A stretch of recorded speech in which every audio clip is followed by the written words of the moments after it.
السلام عليكم والصلاة والسلام على رسول الله. حبايبي عاملين ايه؟ يا رب تكونوا بخير. لو اول مرة تسمعوني من اي فودة من قناتي كل يوم وصفة ان شاء الله نقدم لكم كل يوم وصفة. بعد النهاردة القشطة شايفين ما شاء الله شكلها، وان شاء الله مكملين وهنعمل كل حلويات المولد مع بعض ان شاء الله. بس ما شاء الله شكلها، شايفين ما شاء الله، وهنشوفها مع بعض. ودي كده بعد ما سيبناها او ممكن 6 ساعات. شايفين ما شاء الله، شايفين ما شاء الله شكل مطة القشطة، شكل الجاهزة واحسن كمان. شايفين ما شاء الله.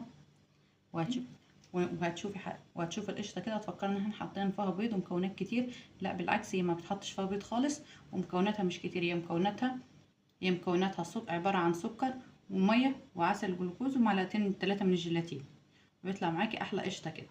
شايفين ما شاء الله، شايفين ما شاء الله. ممكن تقطعيها بالطول بالشكل ده كده، او ممكن تقطعيها بالشكل ده اللي انت حباه. شايفين ما شاء الله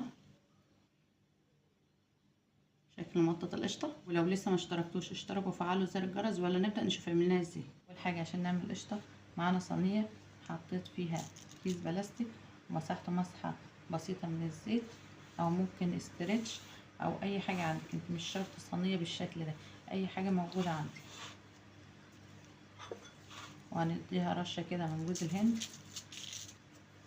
معانا هنا زبيب او اي مكسرات انت حابة تحطيها، او فروته مسكره، اي حاجه اللي انت حابه تحطيها حطيها.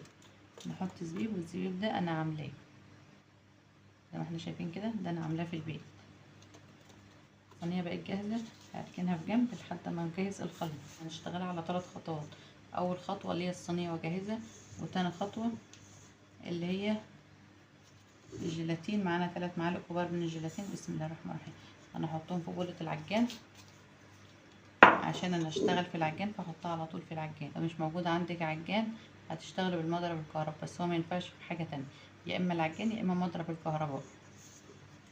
نص كوبايه من الميه، بسم الله، يعني كده 3 معالق كبار هرميين من الجيلاتين وعليهم نص كوبايه من الميه هندوبهم. الجيلاتين بقى جاهز معانا، هنركنه في جنب لحد ما نجهز الخليط السخن ونرجع نحطه عليه. معانا كوبايه ونص من السكر. بسم الله الرحمن الرحيم. كده زي ما احنا شايفين معايرين كوبايه ونص من السكر، باي كوبايه انت حابه تشتغلي بيها، بس المهم الكوبايه تعايري بقى كل المقادير. ونص كوبايه من الميه، بسم الله، ربع من العسل الجلوكوز. بسم الله زي ما احنا شايفين كده. وعشان عسل الجلوكوز ينزل معاك كده بكل سهوله، بتمسحي الكوبايه اللي هتحطي فيها العسل الاول بمسحه من الزيت، تخليه ينزل معاك كده بكل سهوله. المعلقه اللي بقى كده نرفعها مع النار.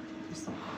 وهنا كده بعد ما رفعنا خليط السكر والميه والعسل على النار، مش هنقلبه ولا نيجي يمه خالص، هنسيبه لحد ما يدوب ونرجع نشوف هنعمل ايه مع بعض. كده زي ما احنا شايفين، زي ما اتفقنا مش هنقلبه ولا هنيجي يمه خالص. وهنا كده معانا خليط الميه والسكر والعسل اللي بيفوز على النار كده بيغلي. اول ما يبدا يغلي بالظبط تحسبي دقيقتين، ما تزوديش عن كده، دقيقتين بالظبط. وفي الوقت ده هنضيف معلقتين كبار من الماء الورد. بسم الله. واهم حاجه حلويات المولد الماء الورد، يعني ما ينفعش تحط فانيليا بس، دي ماء ورد للحلويات. ما تيجي تجيب من عند العطار تجيبي ماء ورد للحلويات، لان في ماء ورد للبشره وفي ماء ورد للحلويات. انما انت لو عاوزه تحطي ماء ورد وفانيليا ينفع تحطي، انما ما ينفعش تحطي فانيليا لوحدها. هنحسب بالظبط دقيقتين ونرفعها من على النار، مش اكتر من كده.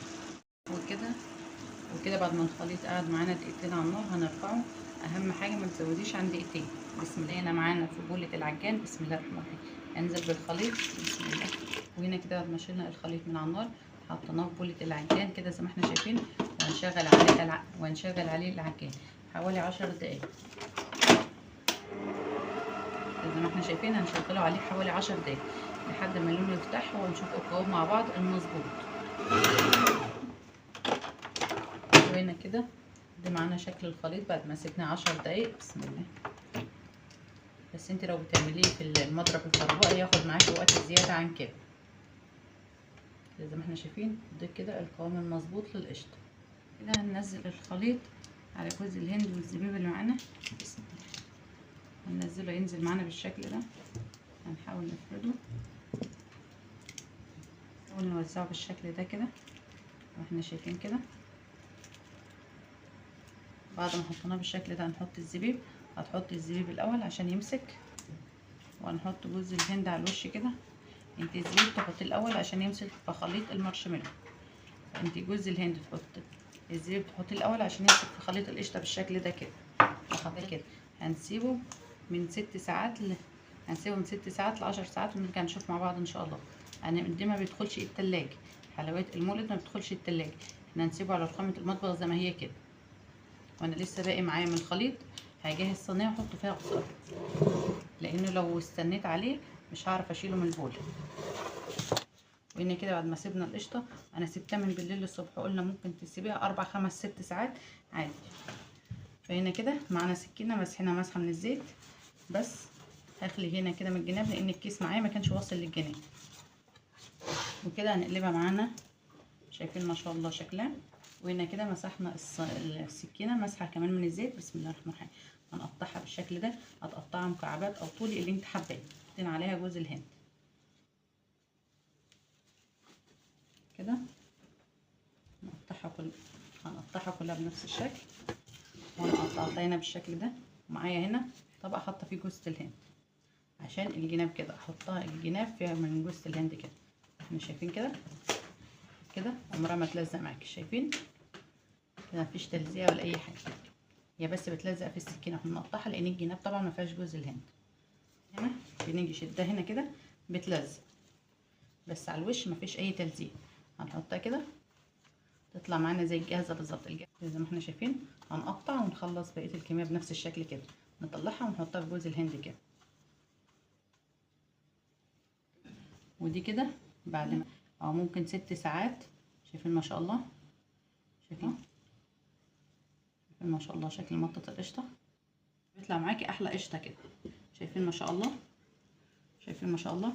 ممكن تقطعيها بالطول بالشكل ده كده، او ممكن تقطعيها بالشكل ده اللي انت حابه. شايفين ما شاء الله